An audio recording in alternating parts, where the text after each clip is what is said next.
What's Valve's take on piracy? Piracy to us, so we don't really worry about piracy.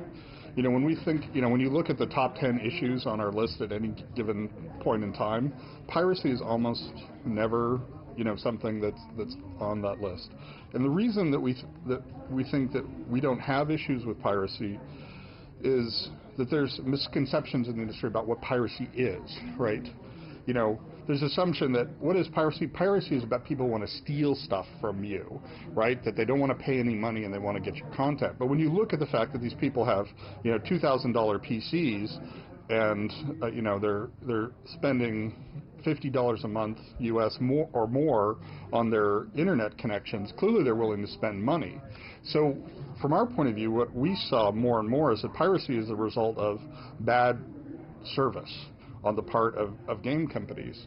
So an example where that was really clear is Russia, right? Everybody in the United States knows that Russians are pirates, right? So there's no point in localizing your game. There's no point in making your product available in Russia because all they'll do is pirate it.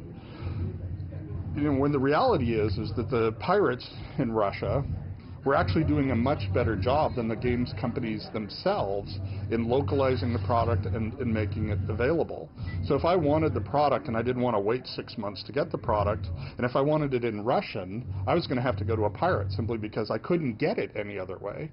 And as soon as the product became available at the same time that it was available in Australia or the UK or the United States, and it was localized in Russia, all of a sudden our piracy problems in Russia disappeared. So it really is a question of viewing yourself as how can you provide the best possible service to your customers, and pricing really is one of the less important aspects of that whole equation. People are happy to pay money if they're getting what they perceive as a great product delivered on their terms. This is an example where a lot of the copy protection schemes go in exactly the wrong direction. They're actually negative service, right? Suddenly I don't know if this product, so as a customer, what I want is, I want my content on any device at any point in time with a lot of security, right? I don't want to have to worry when I buy a new PC that I won't be able to play a game that I've paid for.